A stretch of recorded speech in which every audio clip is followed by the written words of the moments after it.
Continuando con el orden del día, vamos a dar paso a esta conferencia magistral que va a estar a cargo de Edith Olivares Ferrato. Ella es licenciada de Sociología por la Universidad de Costa Rica, maestra en estudios urbanos por el Colegio de México, con estudios doctorales en Antropología Social en la Universidad Iberoamericana. De 2004 a 2006 fue coordinadora técnica de una serie de diplomados en temas de género, políticas públicas y violencia contra las mujeres.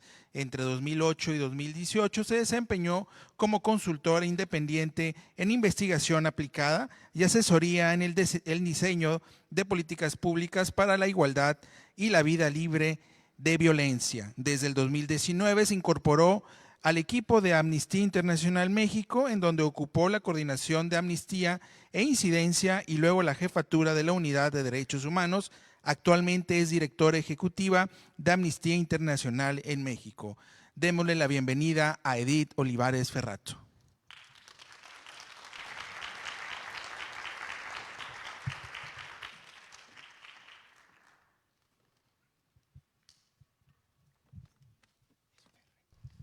Bueno, sí se escucha, ¿no? Buenos días, bueno, todavía son días, ¿no? Bueno, pues yo primero quiero agradecer muchísimo al Instituto, al Poder Judicial de Nuevo León por esta invitación. Voy a procurar mantenerme un poquito de pie en esta plática y bueno, lo que quisiera es como comentarles que me invitaron a dar esta conferencia sobre interculturalidad, pero yo voy a ofrecerles una disculpa primero porque vamos a hablar de tres conceptos diferentes de interculturalidad, efectivamente, pero vamos a hablar también sobre temas de interseccionalidad y justicia racial. Y quiero iniciar señalando que es un poco curioso que una persona blanca como yo tenga esta plática sobre justicia racial e iniciaré justamente señalando que desde Amnistía Internacional hace un par de años decidimos declararnos como un movimiento antirracista, a pesar de que los orígenes del movimiento no dan mucho cuenta de ello, porque Amnistía Internacional es un movimiento y una organización que fue fundada en el norte global, particularmente en Londres, pero a raíz de mucho del trabajo que hacemos en diferentes países y regiones del mundo es que hemos reconocido que la organización debe empezar a trabajar desde una postura antirracista y un poco lo que les voy a comentar hoy es qué entendemos en Amnistía Internacional como racismo y por qué creemos que las organizaciones, los movimientos y las instituciones debemos realizar un trabajo que sea un trabajo antirracista. Entonces, quisiera iniciar esta conversación, si pasamos a la siguiente. Creo que hay un poquito que no se ve del lado, pero ustedes me dicen las personas, sobre todo, hay un lado del que se ve mejor que del otro. Básicamente quisiera iniciar explicando por qué hablamos de racismo y por qué luego hablamos de antirracismo, de interculturalidad y de interseccionalidad. Yo quisiera empezar señalando que para nosotras, probablemente en la región de las Américas, sea muy común, estamos muy acostumbrados y acostumbradas a tener contacto con poblaciones racializadas no blancas, porque en la mesa anterior se comentaba, nosotras somos una región que está atravesada por diferentes formas de opresión, en donde diferentes comunidades viven diferentes formas de opresión, pero además nosotras somos un continente conquistado, ¿no? Somos un continente que en este momento convivimos personas que estamos más o menos occidentalizadas con personas y comunidades que han resistido la conquista. Pero probablemente en el norte global, que fueron de donde salieron los países y las poblaciones que conquistaron, que se consideraron que estaban conquistando al resto del mundo, la reflexión sobre el racismo y la interculturalidad es mucho más reciente y está muy cifrada en un fenómeno más reciente que es el de la migración.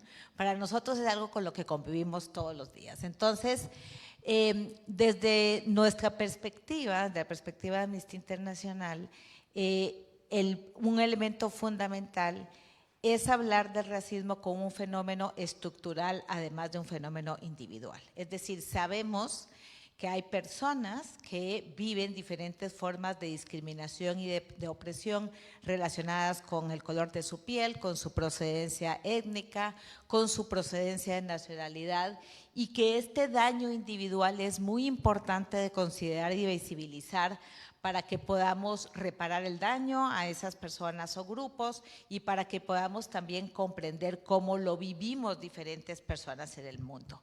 Pero desde nuestra perspectiva lo más importante es hacer énfasis en que el racismo y la discriminación racial son estructuras de poder. Y cuando decimos que son estructuras de poder es porque el mundo en su conjunto ha sido, digamos, ha sido dominado por la idea de que hay personas o grupos que pueden tomar decisiones, que tienen derecho a extraer recursos o que son, en palabras muy simples, mejores que otras personas solamente por el color de su piel, por su origen étnico, por su historia o por su nacionalidad.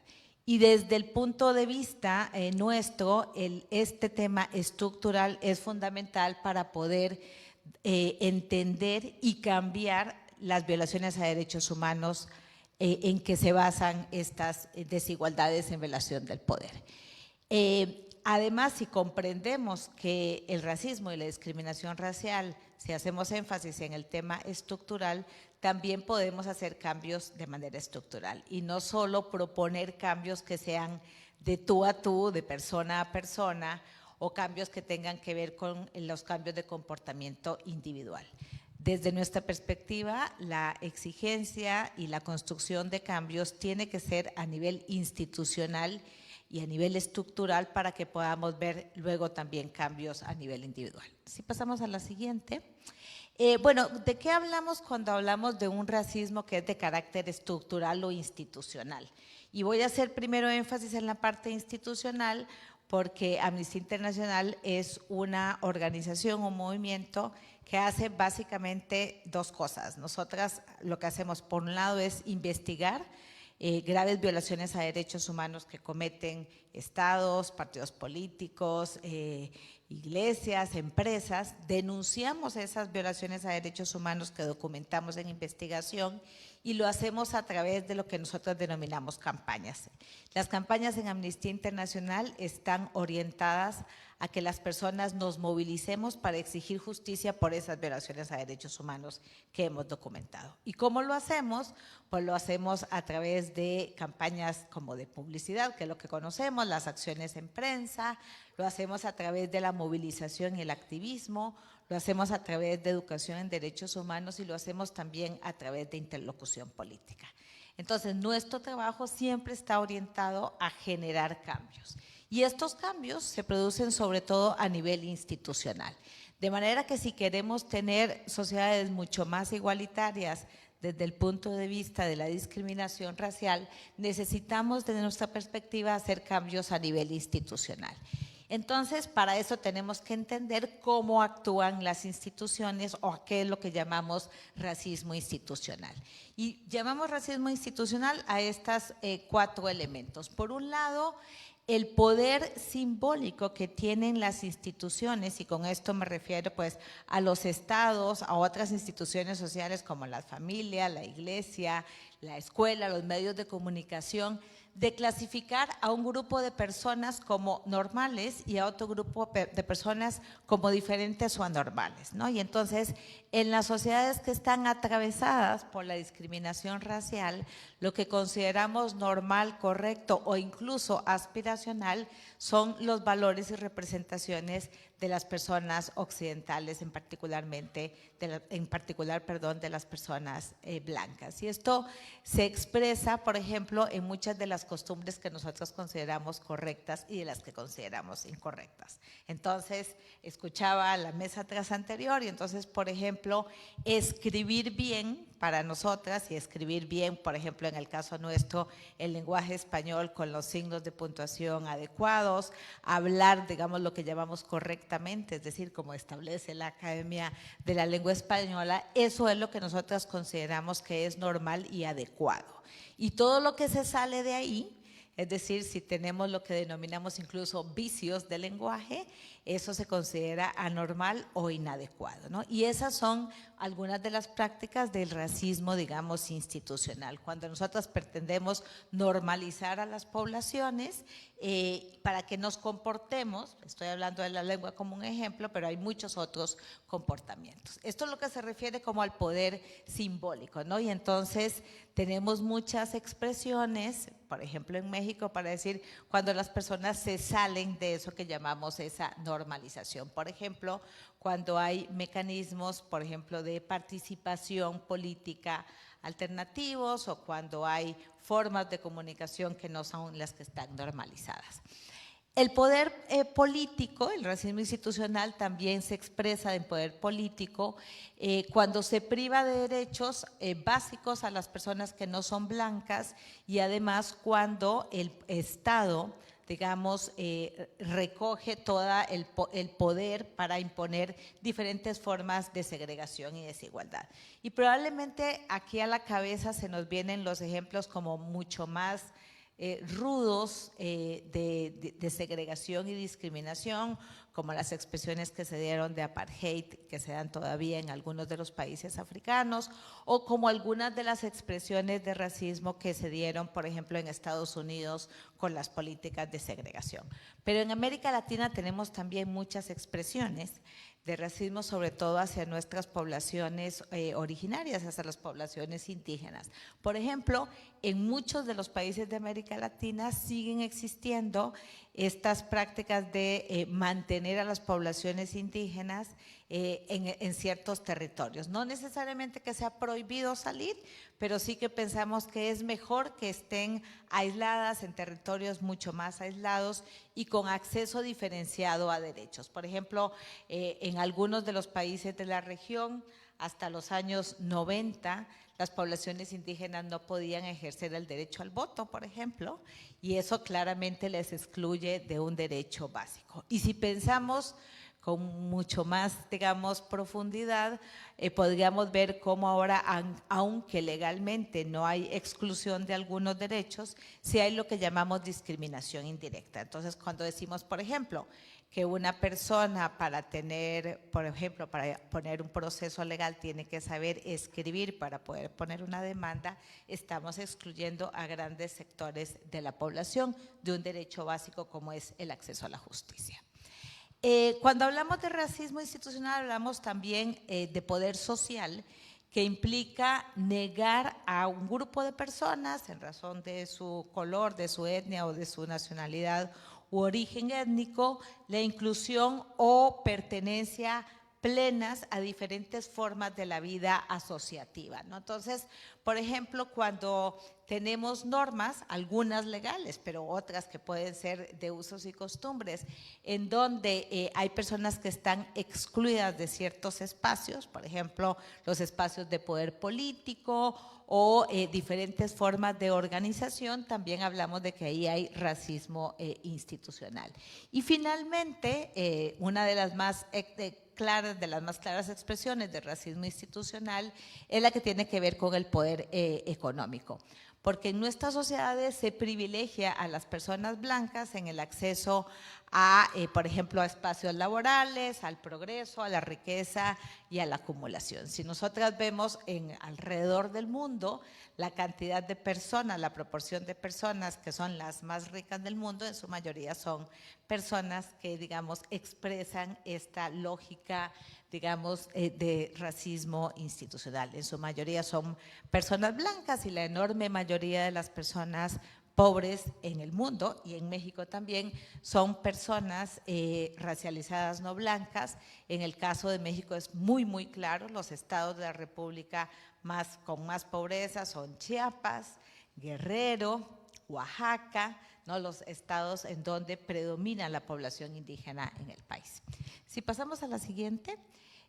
Ahora, ¿de qué hablamos como para abordar este fenómeno? Porque esto que yo les estoy describiendo, digamos, es la forma en que opera o se expresa el racismo, la discriminación racial en nuestras sociedades. Ahora, nosotras lo que señalamos, junto con muchas otras organizaciones que se oponen al racismo en diferentes expresiones, es que analicemos, y esto es interesante para ustedes que trabajan en el acceso a la justicia, cómo diferentes opresiones están atravesando las vidas de muchas personas. Es decir, proponemos un enfoque que más que intercultural se denomina interseccional y que lo que plantea es que hay personas que estamos atravesadas por diferentes formas de opresión. Porque el racismo obviamente no es la única forma de opresión en nuestras sociedades. Nosotras somos sociedades, todas las sociedades del mundo están atravesadas por desigualdades que tienen que ver con el género, que tienen que ver con la etnia, que tienen que ver con la clase social, que tienen que ver con la generación, que tienen que ver con la diversidad sexual. Y entonces pensemos que hay personas en las que por su origen y por sus decisiones podrían estar viviendo múltiples opresiones, ¿no? Y otras personas que por su origen y por sus decisiones viven muy poquitas o a veces ninguna de estas expresiones de opresión, ¿no? Entonces, por ejemplo, voy a dar el ejemplo clásico de la persona, digamos, de un grupo de personas altamente privilegiado en nuestras sociedades en razón de su origen, pero también de sus elecciones. Entonces, por ejemplo, una persona que es un hombre blanco, heterosexual, que nació en el norte del mundo, es una persona que acumula por su origen, insisto, y por sus decisiones, una gran cantidad de privilegios y, para decirlo coloquialmente, tiene la vida más fácil en muchos sentidos, ¿no? Una persona, digamos, como en los diferentes, digamos, gradaciones que podemos decir, una persona que es como yo, por ejemplo, una mujer blanca, que tiene estudios superiores y que dirige una organización, tiene mucho más privilegio que una mujer indígena mexicana. Y mucho más privilegio probablemente también que una mujer transexual indígena mexicana, ¿no?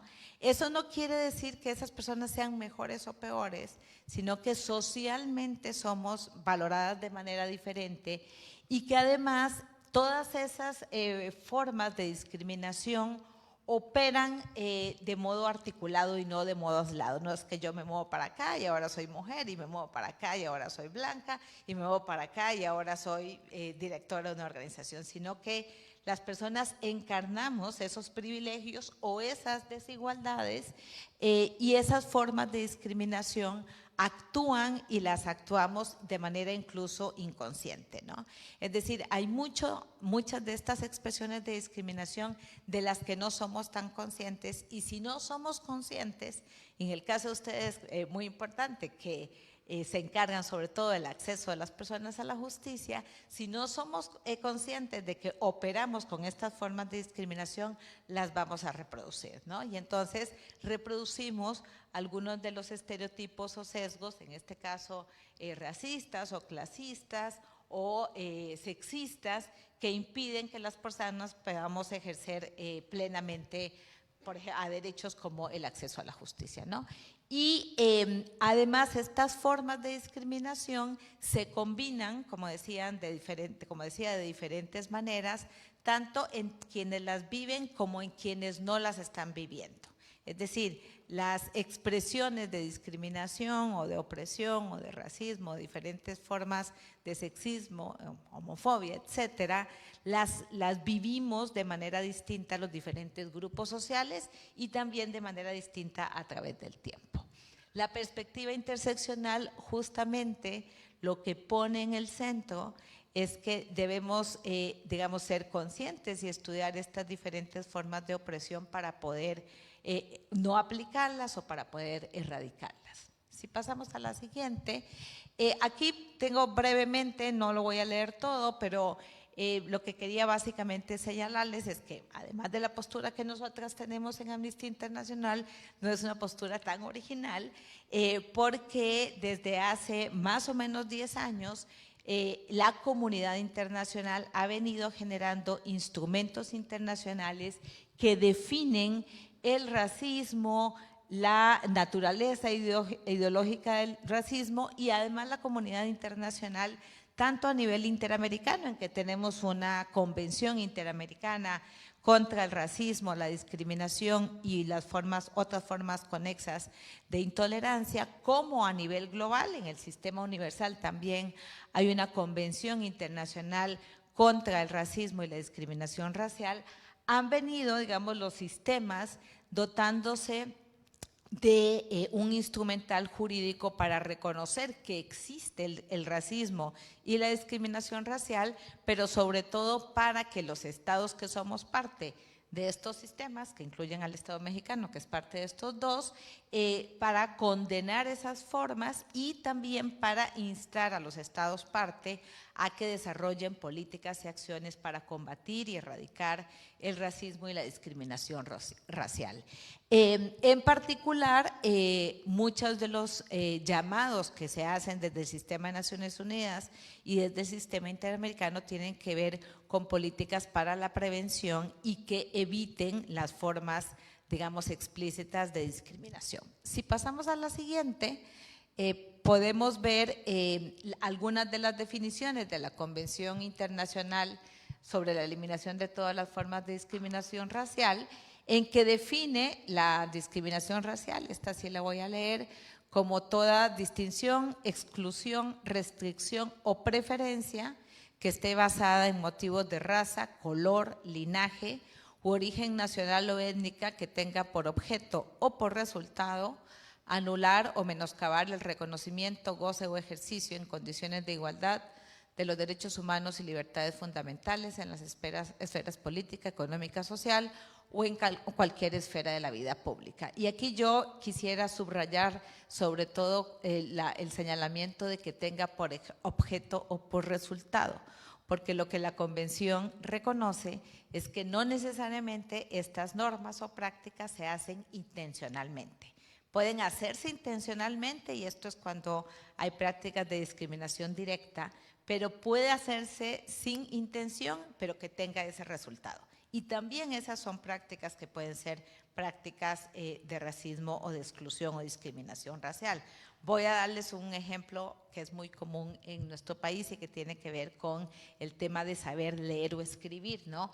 Hay muchos de los requisitos que existen en muchas de las instituciones públicas en México que requiere que las personas sepan leer o escribir. Por ejemplo, para firmar, voy a dar el caso más básico y elemental, que es firmar un contrato.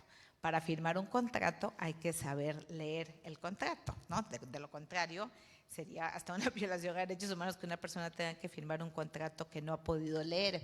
Y este es un elemento súper común en el acceso a cualquiera de los servicios que brindan las instituciones del Estado, que podamos saber leer y escribir. Y podríamos decir que no es problema del Estado que las personas no sepan leer y escribir, pero sí es problema del Estado no haber garantizado que grandes sectores de la población accedan a la lectura y la escritura en el idioma que el Estado considera su único idioma oficial, porque en realidad se supone que es un Estado multilingüe y multicultural, pero toda la producción del Estado mexicano se genera en idioma español. Entonces, esa es una expresión que tiene el resultado de discriminar por clase y por etnia a grandes grupos de población. Y por eso este elemento de por objeto o por resultado es interesante. Y lo otro que señala esta convención, que siempre es un punto de mucha polémica, pero que es importante aclarar, es que todas las medidas afirmativas, es decir, las acciones que se desarrollan para garantizar de manera preferencial que los grupos tradicionalmente discriminados por condición de raza o etnia faciliten ese acceso, no son consideradas discriminación. Y por eso pues se ha dejado de hablar ya de lo que antes se hablaba como discriminación positiva, sino que esas medidas especiales, que son las medidas afirmativas, no son consideradas discriminación. Si pasamos a la siguiente, yo quisiera destacar estos 5 aspectos de esta definición que vimos. El primero es que la discriminación racial puede producirse a través de 4 tipos diferentes de conducta. Cuando se distingue a las personas en razón de su etnia o su origen racial o su origen étnico, ¿no? Es decir, cuando decimos las personas, imagínense que obviamente no lo vamos a hacer aquí, pero que dijéramos del lado derecho se van a sentar todas las personas que son indígenas o morenas, y del lado izquierdo se van a sentar todas las personas blancas, porque a mí me es más fácil hablar así. No tengo que decir necesariamente porque me disgustan, ¿no? Todas esas distinciones son una expresión de discriminación racial. Todas las que tienen que ver también con exclusión, que son las que más conocemos. Es decir, cuando se dice estas personas acceden a unos derechos y estas personas no. O estas personas pueden, para decir el ejemplo más claro, acceder a los asientos de adelante del bus y otras personas solo pueden estar en los asientos de atrás del autobús, como sucedía con las políticas de segregación en Estados Unidos. Luego las que tienen que ver con restricción, es decir, cuando decimos hay personas a las que de plano no acceden a ciertos derechos, pero más importante la última, que son las que tienen que ver con preferencia, porque en los temas de discriminación racial es mucho más notable la preferencia que la distinción o la exclusión. Y entonces yo aquí nos invito a todas a reflexionar cuando, por ejemplo, algo que es muy común en los espacios, por ejemplo, cuando hay procesos de selección laboral, tendemos inconscientemente por aprendizaje a preferir a las personas que son más blancas, ¿no? Y probablemente ni siquiera nos damos cuenta, pero tenemos ese prejuicio que probablemente sean personas más educadas, que son más correctas, que tienen un mejor nivel educativo, y bueno, ahí puedo ir hasta las formas más incorrectas que tenemos de discriminación racial en nuestras sociedades, si es que se ven más bonitas o lucen más en las instituciones. El otro elemento importante de la definición es que la discriminación racial puede usarse para diferentes categorías. Raza, que es la que conocemos, la construcción, digamos, que más comúnmente conocemos, pero también el color de la piel. El CONAPRED en México ha hecho estudios muy interesantes que muestran cómo claramente el blanqueamiento de las personas está vinculado con la movilidad social y el nivel educativo en México. Entre más blancas son las personas, más alto nivel educativo logran alcanzar, y obviamente esto está vinculado con estas expresiones de discriminación racial.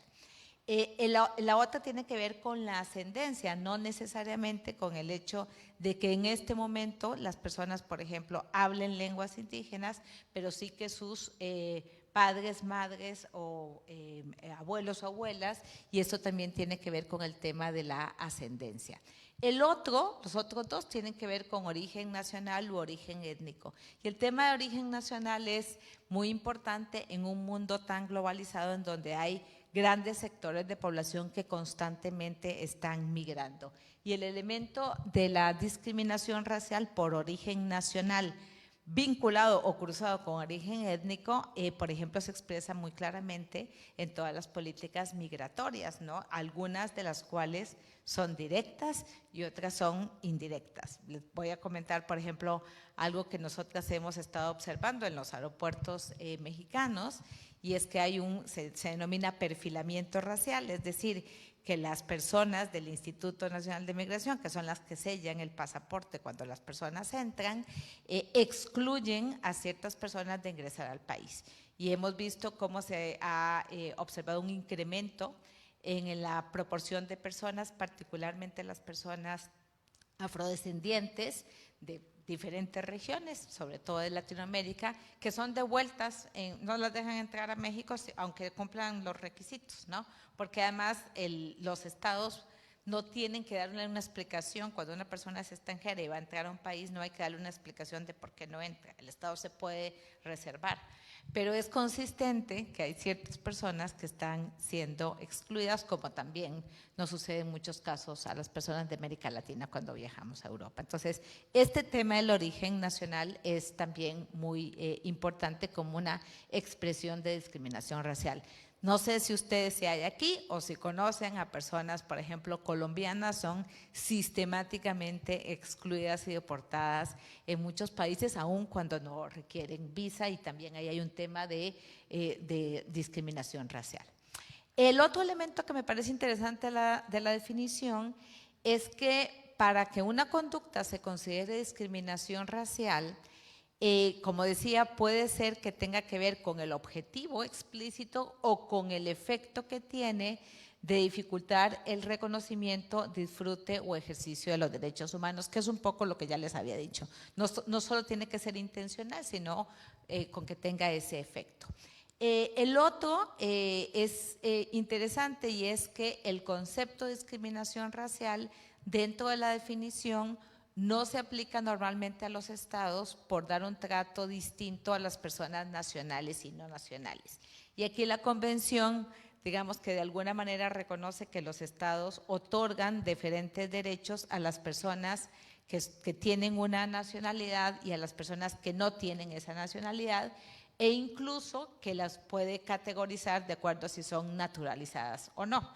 Y en este estado eso sucede, es decir, las personas que son mexicanas tienen derechos diferentes a las personas que no son mexicanas, e incluso las personas que son mexicanas por naturalización, que me incluyen a mí, por cierto, tenemos menos derechos que las personas mexicanas nacidas en México. La gente cree, esto solo lo digo como anécdota, pero la gente cree que es solo que una no puede ser presidenta, pero no se puede ser presidenta, no se puede ser secretario de Estado, no se puede ser diputado, diputada, si no se ha nacido en México. Ni siquiera se puede trabajar en los congresos estatales, no se puede ser parte del ejército mexicano si no se ha nacido en México. Y esto la convención lo reconoce como un derecho de los estados.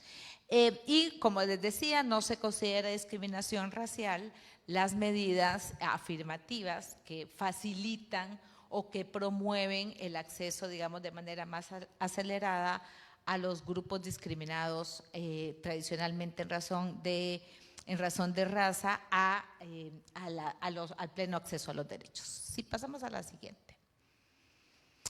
Bueno, ¿cómo se expresa? Porque esto es interesante, porque no solamente es que las instituciones o el Estado tienen, digamos, expresiones, sino que de racismo, sino que hay diferentes expresiones y manifestaciones, tanto del racismo como la discriminación racial, que se da en diferentes espacios de la sociedad. Uno es que, como les decía antes, el racismo está internalizado en las personas, lo aprendemos desde muy pequeñas a través de diferentes ideologías y creencias. Y yo pues espero no ofender a nadie, pero por ejemplo una de esas que es muy fuerte es la creencia de que Dios es un hombre y es blanco, ¿no? Es decir, en nuestra imagen nos costaría pensar en un Dios que no sea blanco, porque toda nuestra vinculación con el bien es blanca.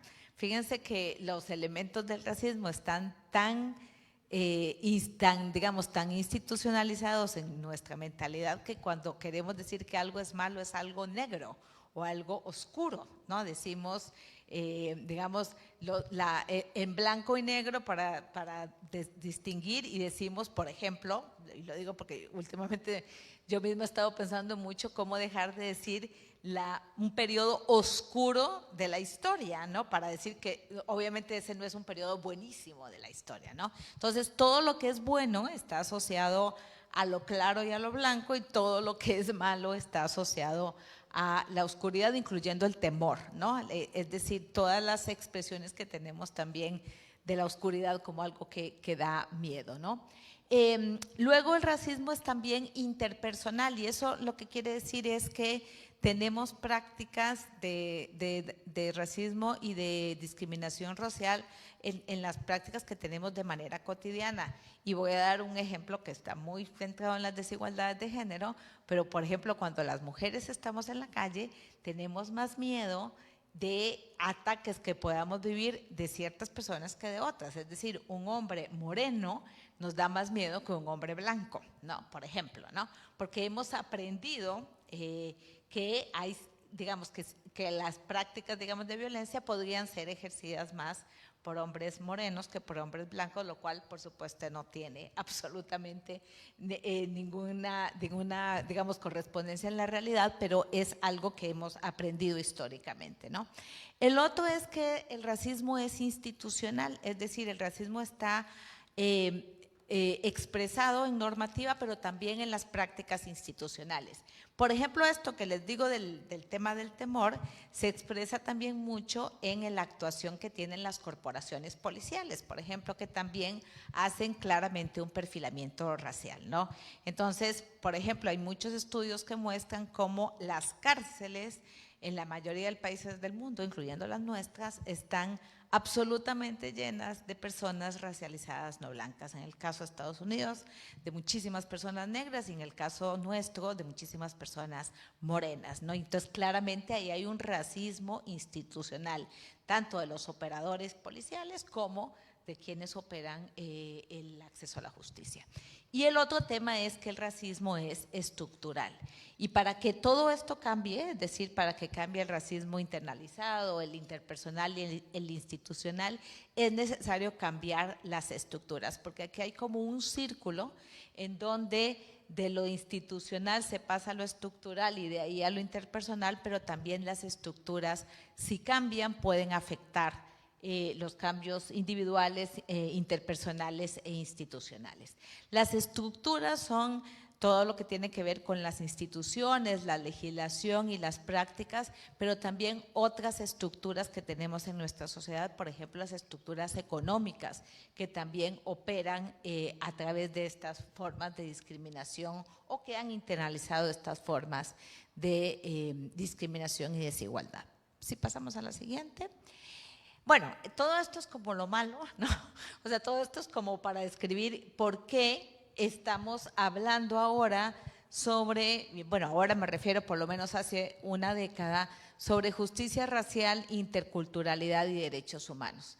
Desde la propuesta de Amnistía Internacional, que como les digo, no es que sea una propuesta muy novedosa, pero sí hemos venido recogiendo lo que se ha trabajado en diferentes lugares del mundo, la propuesta nuestra es que desde las sociedades, los grupos, las comunidades, trabajemos hacia cambios y soluciones que sean de carácter sistémico para abordar las causas fundamentales del racismo como un sistema de opresión que es heredado de la época colonial y de la esclavitud, pero que ahora sigue vigente y que está en interacción con otros sistemas de opresión, como señalaba, como el patriarcado, la cis-heteronormatividad, que es la creencia, digamos, de que lo normal o lo correcto es ser heterosexual y cisgénero, estar de acuerdo con el género que es, digamos, socialmente atribuido, y con el clasismo, ¿no? Nuestra perspectiva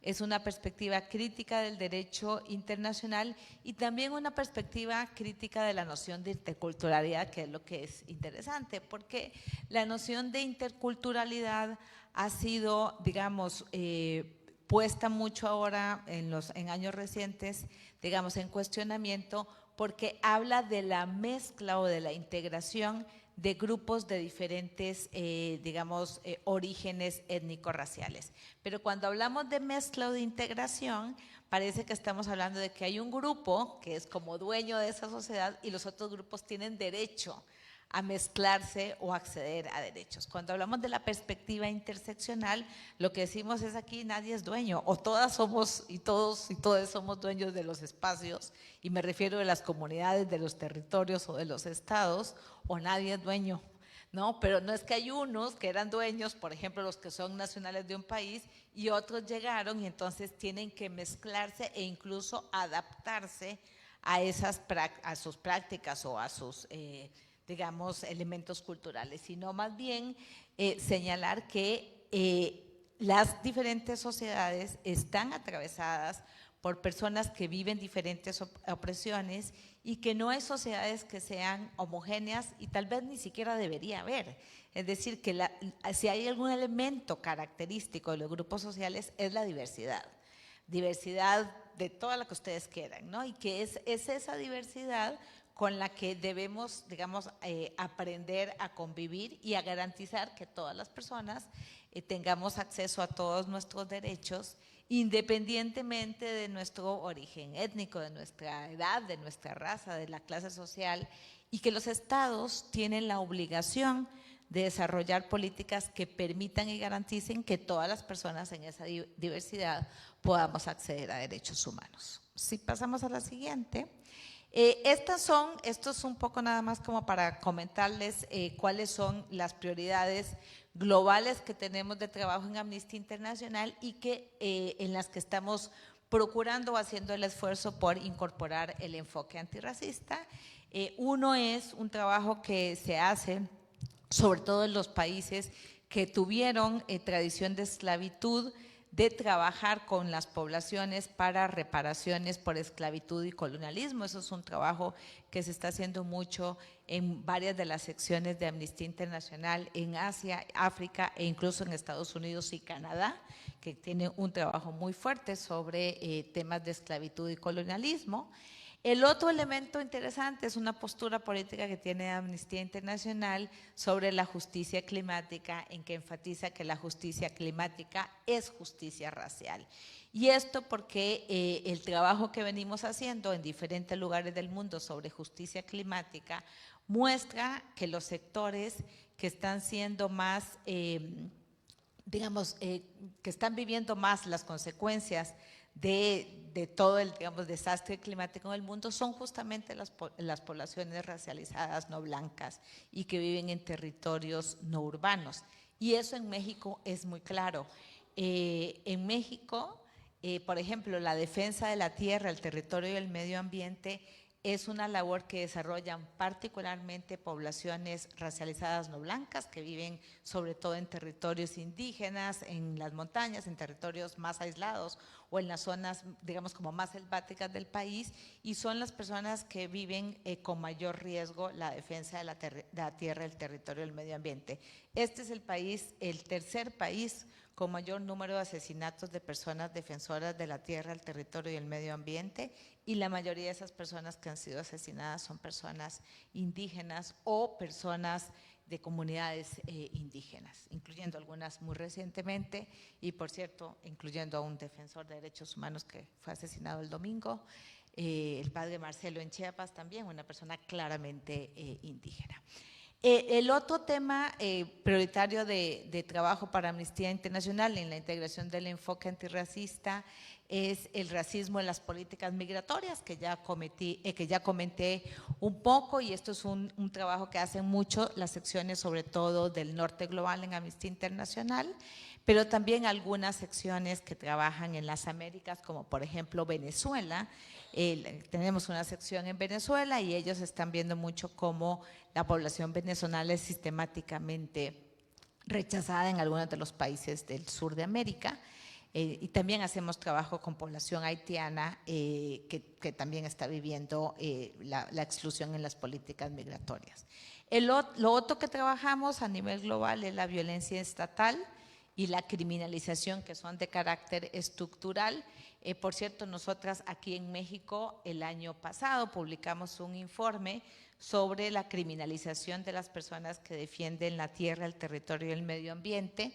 Y obviamente en la mayoría de los casos son comunidades indígenas. El informe tiene 4 casos y de esos 4 casos 3 son de comunidades indígenas, que son las que, como les decía, no solo viven mucho más violencia, sino también mucha más criminalización. Lo otro que trabajamos es temas que tienen que ver con explotación y exclusión social, porque como sabemos hay grandes poblaciones alrededor del mundo que son explotadas, sobre todo en empresas, y en donde el tema de la opresión por motivos de raza también está jugando. Y lo otro es el tema de la justicia racial global y en conflictos armados, porque todo el tema de cómo en algunos conflictos armados se dan prácticas de genocidio también está vinculado con el tema étnico.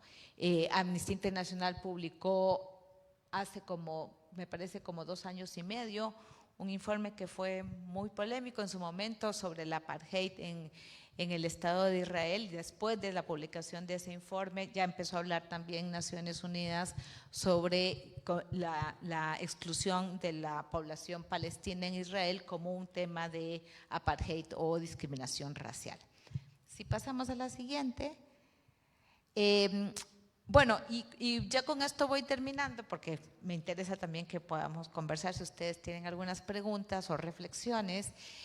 Una de las propuestas de Amnistía Internacional es que una de las obligaciones principales que tienen los estados es asegurar la realización de todos los derechos humanos para todas las personas que habitan en un estado, así como proteger a las personas y crear un sistema de garantías para la restitución y reparación en caso de que hayan sido violados los derechos humanos por actos imputables a los propios agentes del Estado o a sus funcionarios.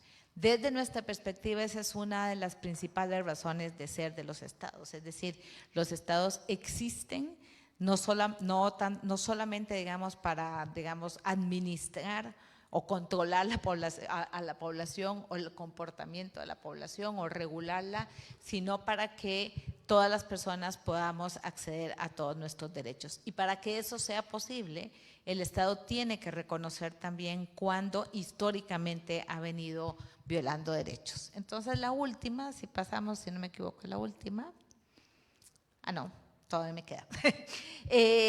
Aquí nada más quiero recordar como 3 elementos, y es que desde la perspectiva de derechos humanos, porque esto nos permite abrir paso a la reflexión que quiero que hagamos hacia el final, la impunidad no tiene que ver solamente con la sanción de delitos o violaciones a derechos humanos, sino que se vincula con 3 dimensiones principalmente. Cuando existe impunidad, cuando las víctimas y la sociedad no conocen la verdad sobre abusos, delitos o violaciones a derechos humanos. Lo segundo es que para que las violaciones a derechos humanos no queden impunes, las víctimas tienen que acceder a una reparación integral del daño. Y creo que todo esto abre paso también al trabajo que ustedes hacen sobre mediación, porque la sanción no es la única forma de acceder a la justicia. Y el otro elemento muy importante es que para acabar con la impunidad hay que tomar todas las medidas preventivas para que esas violaciones a derechos humanos o esos delitos no se repitan. Es decir, no solo no basta con sancionar, porque hay que reparar el daño a las víctimas y la sanción puede ser una de las formas de reparación, pero no la única y no necesariamente la más efectiva ni la más reparadora.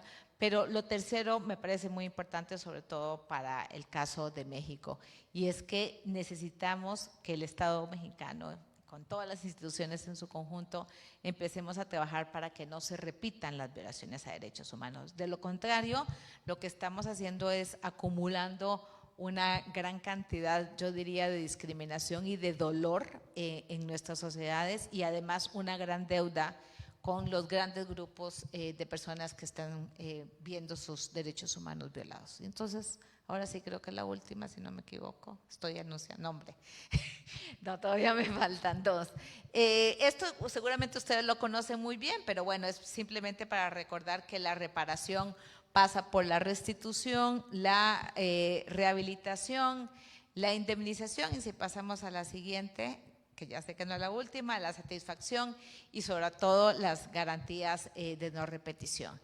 Y aquí solamente enfatizar en que el deber de investigar, juzgar y sancionar son parte de la obligación de garantía de los estados, pero también han sido reconocidas como medidas de reparación. Es decir, todo lo que tiene que ver con el acceso a la justicia es parte de la reparación para las víctimas. Y ahora sí, pasamos a la siguiente. Esta sí es la última, porque eso yo quisiera que más bien tuviéramos en los minutos que nos quedan una reflexión conjunta sobre qué papel podría jugar la mediación en los procesos de acceso a la justicia y de reparación del daño para las víctimas de discriminación racial, particularmente en México. Así que con eso termino. Muchísimas gracias.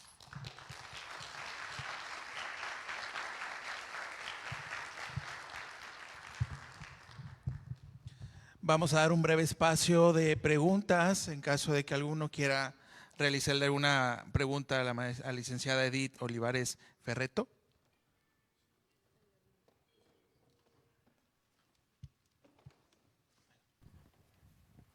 Doctor, antes que nada, muchísimas gracias por acompañarnos aquí el día de hoy en la Semana de la Mediación.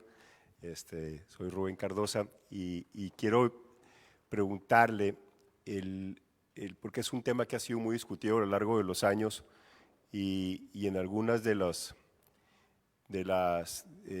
institutos de defensa de derechos humanos que existen en nuestro país han hablado de la posibilidad de mediar y de conciliar entre los agentes del orden del Estado, policías o militares, y las personas que han sido víctimas de algún abuso por parte de la autoridad para tratar de resarcir, de restituir la violación de derechos humanos. Pero hay un sector que se opone a eso, y hay quien dice hay una desventaja porque hay un desequilibrio de poder. Si bien una buena parte de lo que estudiamos las y los mediadores se enfoca a tratar de poder equilibrar esa mesa o de intervenir, como en un texto muy famoso que hay en una mesa dispareja, tratar de balancear y o sea, claro, sin dejar de lado y sin dejar de considerar de que a veces las víctimas están en un estado en el que pues no pueden sentarse a negociar, la afectación ha sido y el dolor ha sido tan fuerte que necesitan pues apoyo, terapia, apoyo terapéutico y sanar muchas cosas, ¿no? Pero ¿cuál sería su opinión en ese sentido, en la posibilidad de que exista una verdadera o una mediación, entendiendo que quienes estudiamos mediación tratamos de mantener, hay un principio que le llamamos de equidad, en el que buscamos precisamente emparejar esta mesa? No siempre es fácil el poder, a veces es difícil de desescalar, pero ¿cuál sería su opinión en cuanto al uso antes de una medida como cerraba ahorita, ¿no? Punitiva, de algún sistema de mediación, de procesos restaurativos, de conciliación que pudiera ayudar en este sentido? Esa sería mi especie de pregunta, comentario, y nuevamente muchas gracias por su participación. Sí, bueno, muchas gracias por la pregunta. Yo tengo una opinión que puede ser un poco polémica sobre eso, porque creo que si, digamos, muy acorde a lo que acabo de exponer, no hay una condición entre donde hay dos personas que sean exactamente iguales, que tengan las mismas condiciones de poder. No existe esa condición. Es decir, si reconocemos que todas las personas y todos los grupos sociales estamos atravesadas por diferentes formas de opresión, pero también de privilegio, sería muy difícil encontrar dos personas o dos grupos que tengan exactamente las mismas condiciones de poder y que por lo tanto podrían entrar a una condición, digamos, a una solución, digamos, alternativa o de mediación. O sea, diciendo esto, creo que además las experiencias, sobre todo colectivas, que ha habido alrededor del mundo en donde hay experiencias de mediación, pueden ser incluso muy reparadoras y yo diría empoderadoras para los grupos que han sido tradicionalmente discriminados, porque ponerlos en la misma mesa sí creo que también puede tener un efecto reparador, ¿no? Es decir, estoy pensando cualquier cosa que ahora se me viene a la cabeza, pero por ejemplo, nosotras hace unos años acompañamos un caso de unas mujeres indígenas tzetzales que fueron violadas por elementos del ejército mexicano en el 94 y eran unas niñas. Se me viene a la cabeza que ponerlas a ellas al frente de los militares y decir, ahora yo te voy a decir cómo me vas a reparar a mí. Eso es lo que ellas querían. Lo que ellas exigían al Estado mexicano es, yo quiero que ellos me pidan una disculpa y que lo hagan frente a mí, así de frente, ¿no? Esa era su exigencia, porque eso les resultaba a ellas muy reparador, y creo que parte de lo que les resultaba reparador era estar en la misma mesa. No solamente de sus agresores, sino de lo que ellos representan. Y por eso me viene a la cabeza, porque creo que expresa una condición sumamente desigual, ¿no? Ellas eran niñas, mujeres, indígenas, de una zona muy rural en Chiapas, en las zonas de conflicto armado, y del otro lado unos señores militares, hombres, etcétera. No tengo claro si eran blancos o no blancos, pero en todo caso, pues mestizos. y creo que ese elemento es empoderador y puede ser de por sí reparador. Creo que el punto, incluso lo estoy llevando como muy al extremo, porque uno de los, digamos, de los postulados que ha tenido mucho el feminismo es que en situaciones de violencia no puede haber mediación, ¿no? Pero yo creo que, y por eso digo que sé que es una posición polémica, creo que depende mucho de lo que las víctimas, en ese caso, consideren que les puede ser reparador y de los recursos que ellas requieran, exijan o necesitan para poder sentarse ahí. Porque de la conferencia anterior también me quedé mucho con esa reflexión de no habemos personas buenas y personas malas, no hay unas personas que cometen delitos y otras que nunca cometemos delitos, o unas personas que hacen daño y otras que somos santas personas. Todas las personas le hemos hecho daño a nadie, a alguien, ¿no? Y probablemente si partimos de ese reconocimiento podríamos más bien pensar es cuáles son las condiciones para que las personas puedan llegar a esa mesa de mediación y dotarlas, digamos, de las condiciones para poder tener digamos, ese diálogo, esa conversación que le resulte realmente reparador y que no le resulte pues más violento o de mayor agresión. Sí.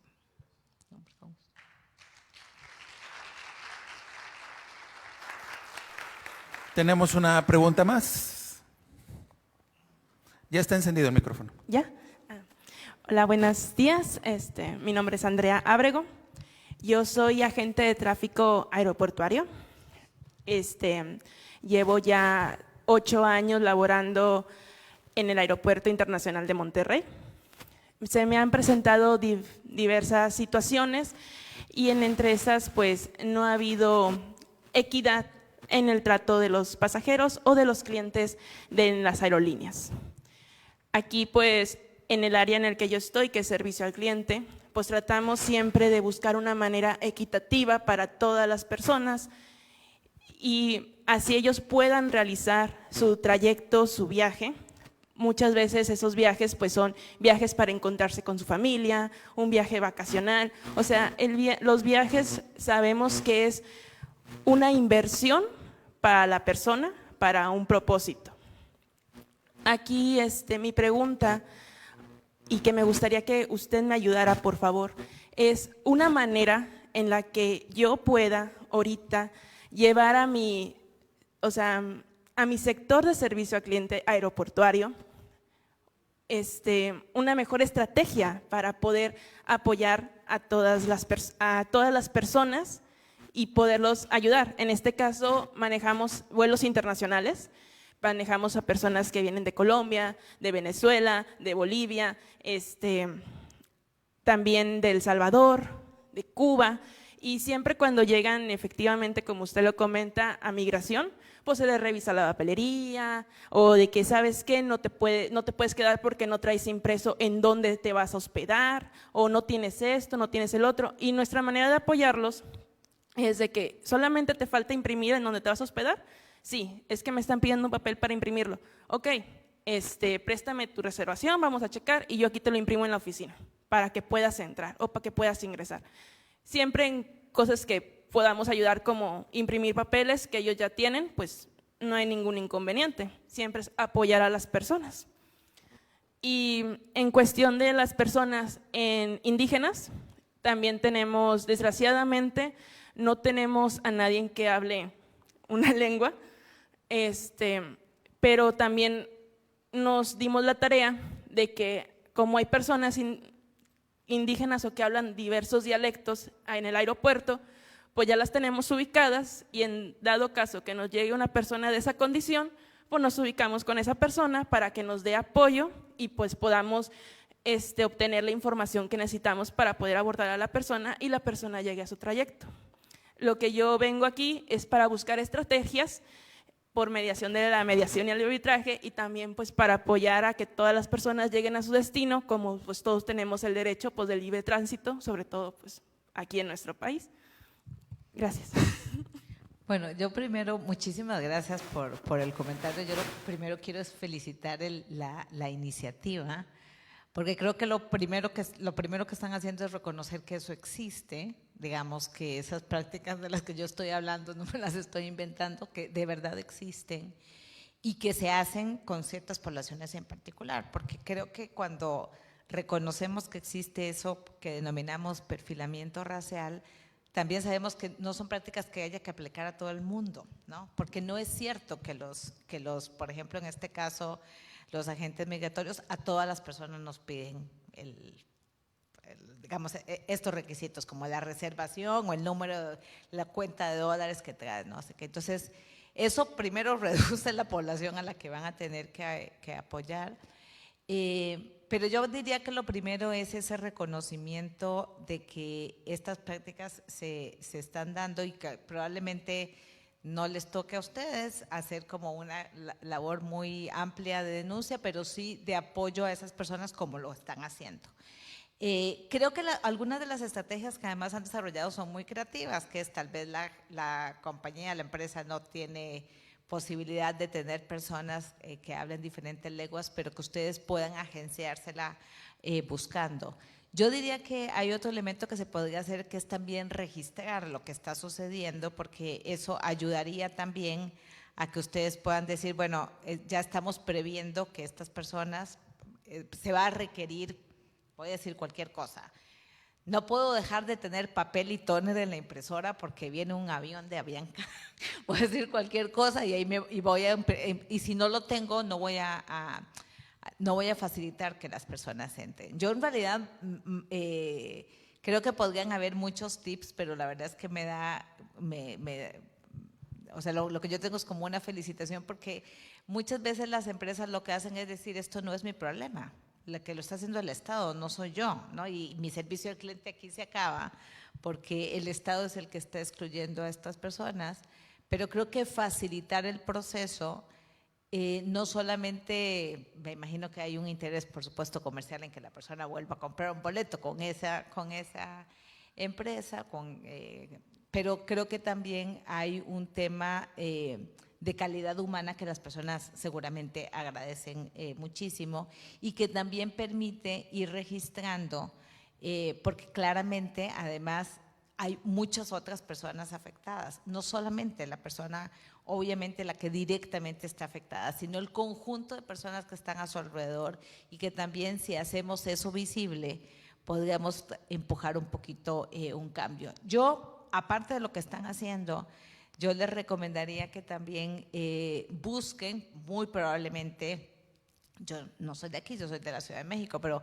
estoy segura que aquí deben haber muchos grupos que trabajen sobre temas de discriminación racial en el Estado, y sería muy bueno que también se acerquen con ellos para que puedan tener también otras prácticas, porque el evento también es muy traumático. Es decir, la persona puede entrar y ya, bueno, ya se solucionó el asunto, pero, por ejemplo, yo tengo varias amistades que ya tienen miedo de viajar, porque ya, o sea, ya han pasado por tantas de estas experiencias que ya tienen miedo de viajar de un lugar para otro.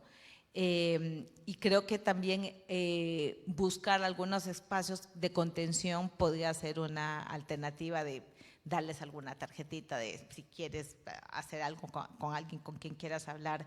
Si hay, estoy segura que aquí tiene que haber esos grupos.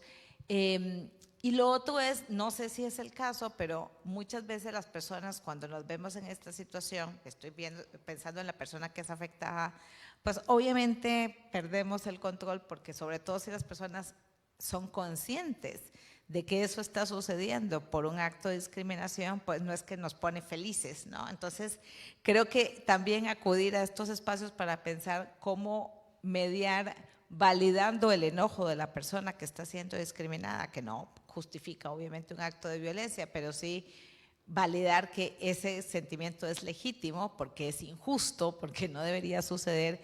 También yo creo que eso es algo de lo que probablemente ustedes puedan hablar con quienes hacen mediación aquí, porque lo otro es que a veces también caemos en eso de ya señora o señor o joven, cálmese porque no está viendo ningún problema, y claro que estoy viendo algún problema.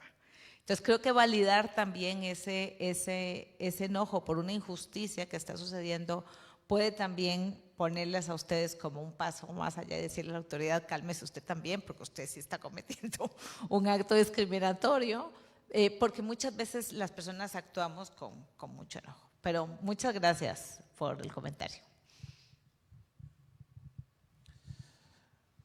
Bueno, con gran ¿hay alguna otra pregunta? Bien.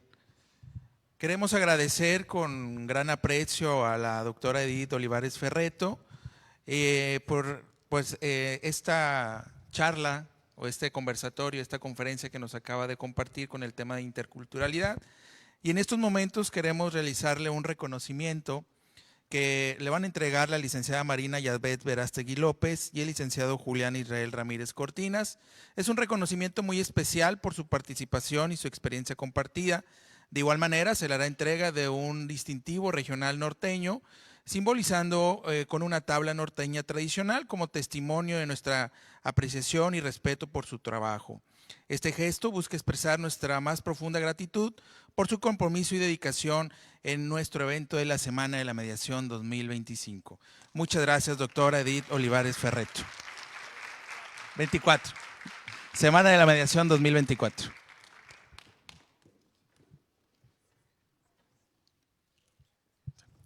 Ok, con esta conferencia damos por concluidas las actividades del día 2 de la Semana de la Mediación. Recordemos que tenemos a continuación los talleres en los horarios ya señalados con previo aviso.